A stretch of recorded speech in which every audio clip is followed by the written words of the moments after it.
Howdy. That's from Life Science.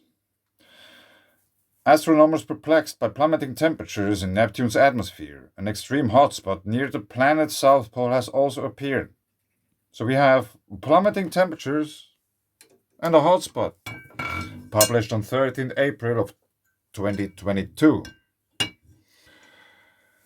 An image of Neptune captured by Voyager 2 in 1989.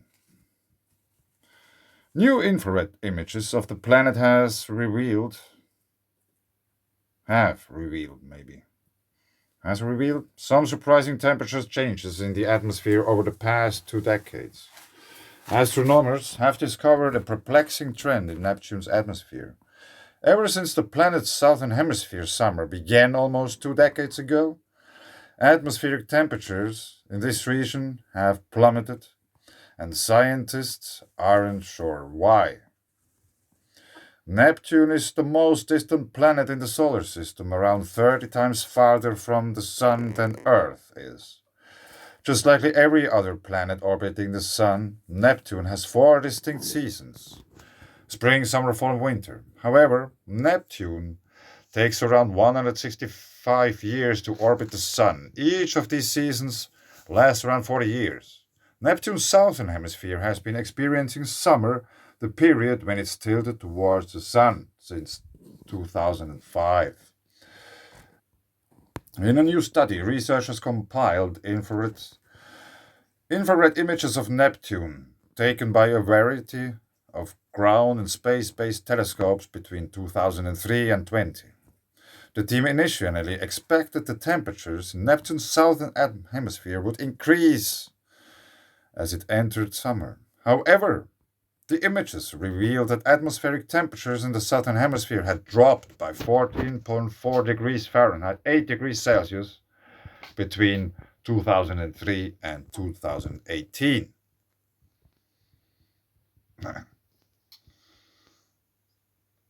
This change was unexpected.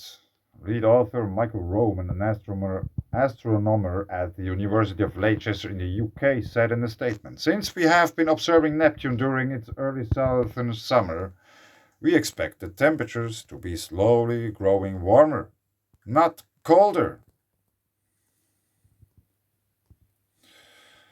Moreover, in the last 2 years of the study, temperatures around Neptune's south pole rose by 19.8 degrees Fahrenheit and 11 degrees Celsius between 2018 and 20. The researchers were puzzled by rapid and intense temperature change and cannot explain why this hotspot is bucking the overall trend in the southern hemisphere. Our data is less than half of a Neptune season, co-author Glenn Orton, a planetary scientist at NASA's Jet Propulsion Laboratory in California, said in a statement. So no one was expecting to see large and rapid changes. Here's the hotspot. This is not the first time that Neptune's atmospheric temperatures have perplexed scientists. In 1989, NASA's Voyager 2 probe passed by Uranus and Neptune on its way out of the solar system and found that Neptune was warmer than its closest neighbor despite being farther away from the Sun. Scientists have since discovered that this is likely due to gravitational differences between the two planets. Yeah, what else they could figure out? Also, defying death, a monster storm on Neptune makes a U-turn. December 16, 2020. A Hubble image taken on January 2020 shows a large dark spot on Neptune and a smaller one that may have spun off of it.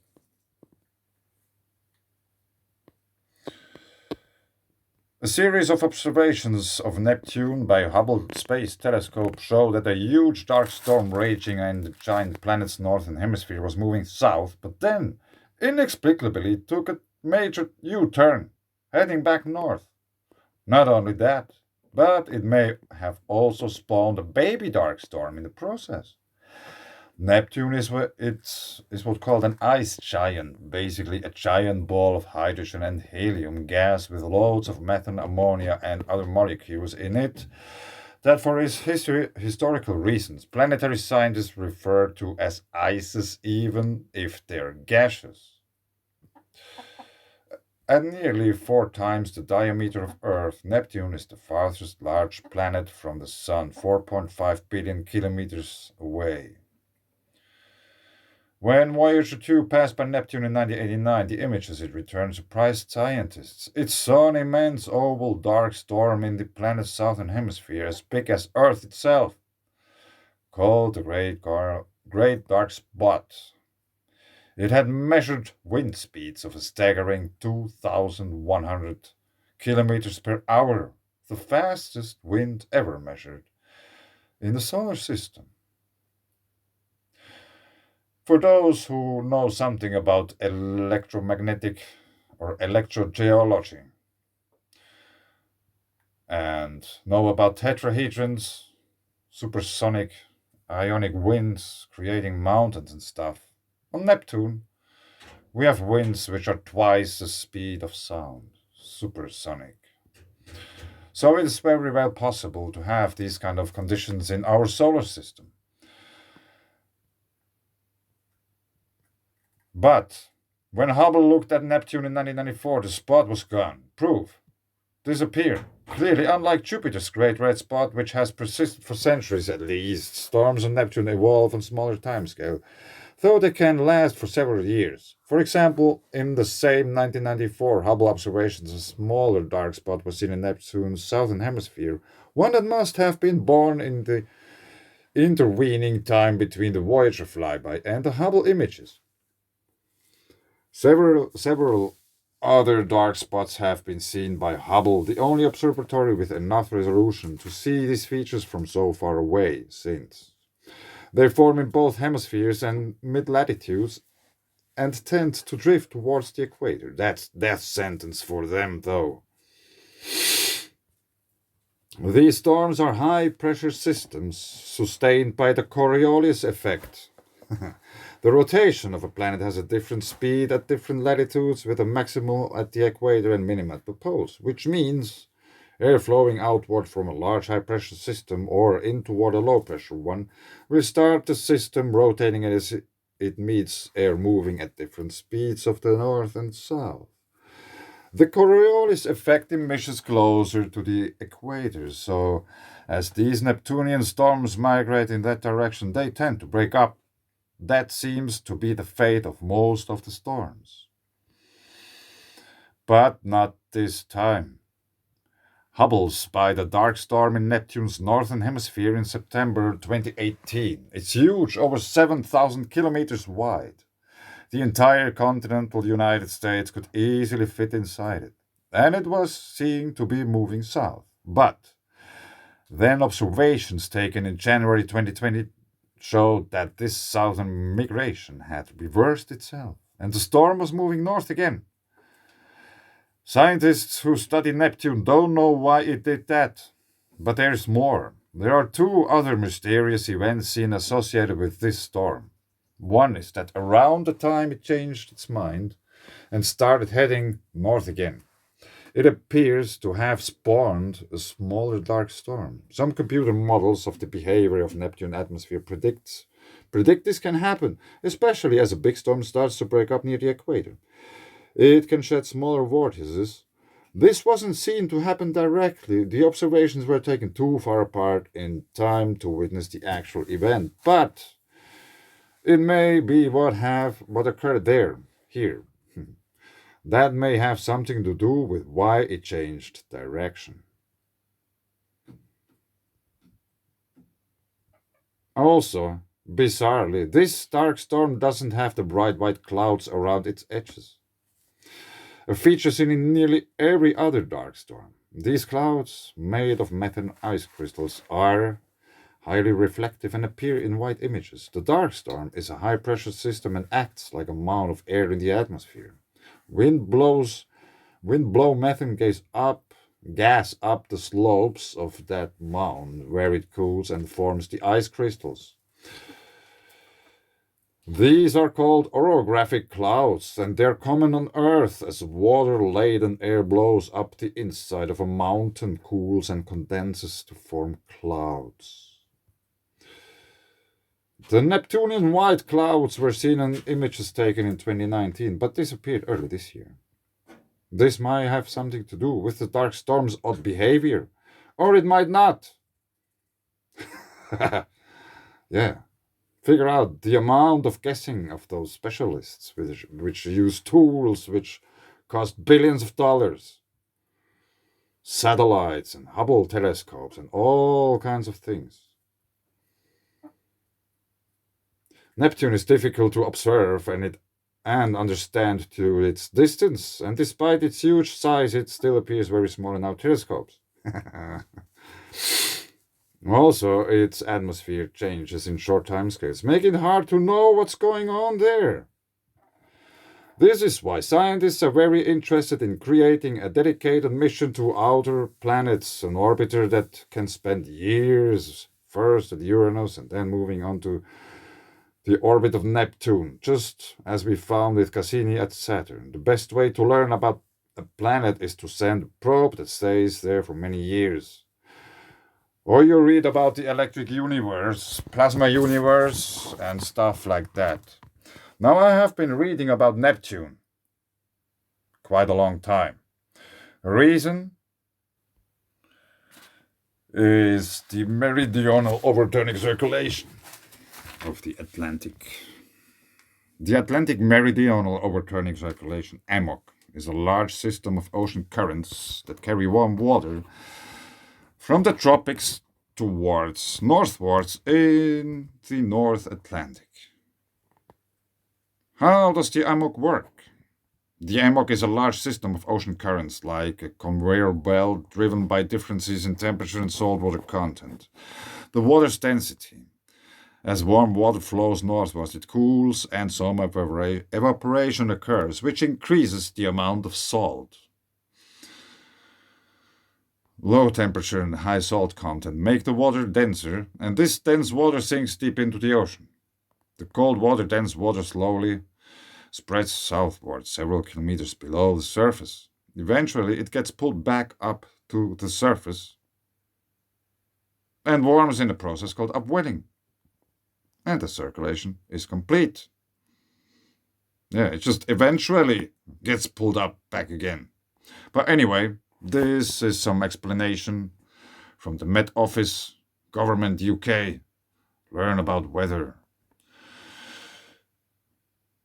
It is very important, like Gulf Stream and like the stuff which keeps Europe warm.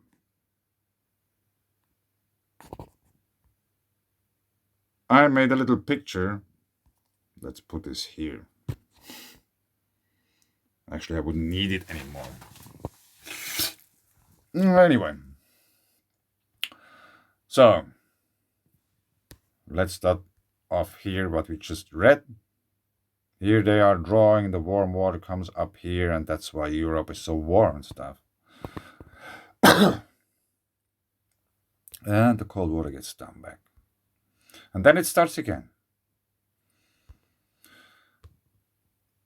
Here are the currents. That's all from Nullschool. And you should expect that there should be warm water going up here. That's why Europe is warm. That's why it's so rainy in England. The thing is, here, more and more water is coming down from, what is it, Labrador Strait? Or I don't remember the name of this. Anyway, that's Greenland. So there is cold water streaming down all the time. Maybe it's coming from this region, in a way. Beaufort Gyre, which is sweet water and very cold.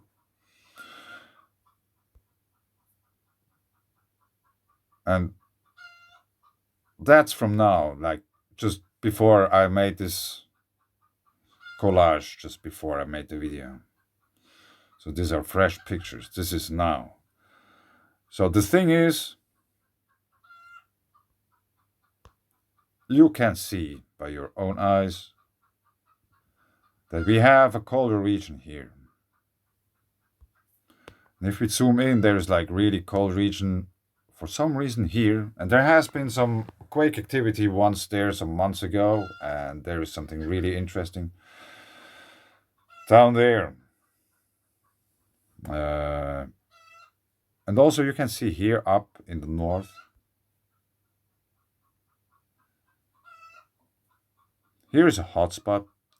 And here is very much cold water, which is connected to all of that.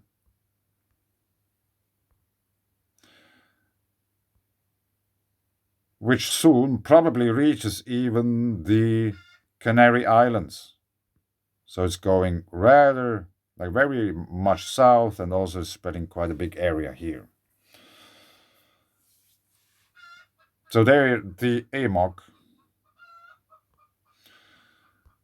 the oscillation, what is it again? I don't remember. AMOC doesn't really seem to take place. There is cold water here and no water flowing up here.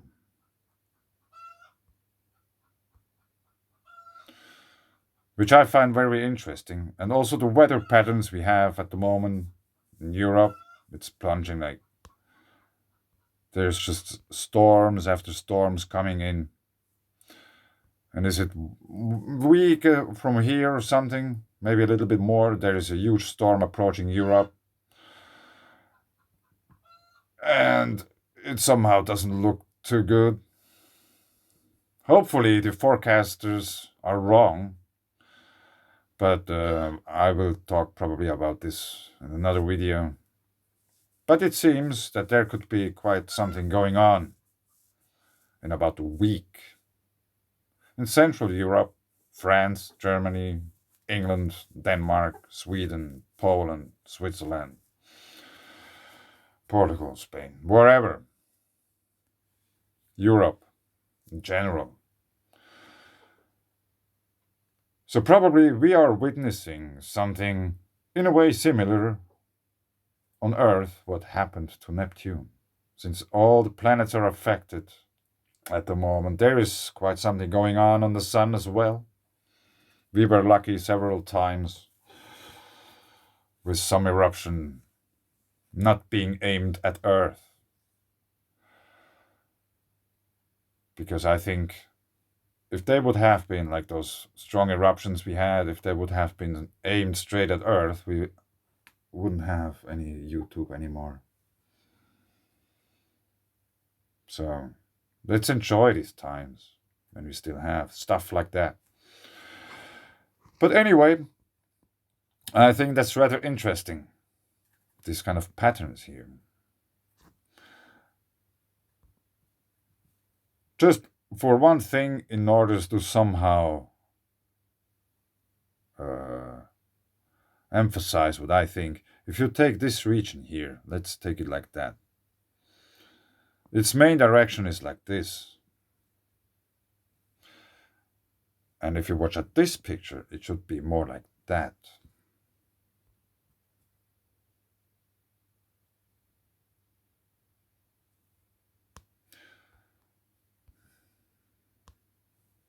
They are both in a way in this direction, but these both patterns are more in that direction. Maybe I'm totally wrong. I see ghosts and stuff, but maybe it seems to take really place that, we have to get used to new weather patterns. But anyway, I leave it here. Thanks.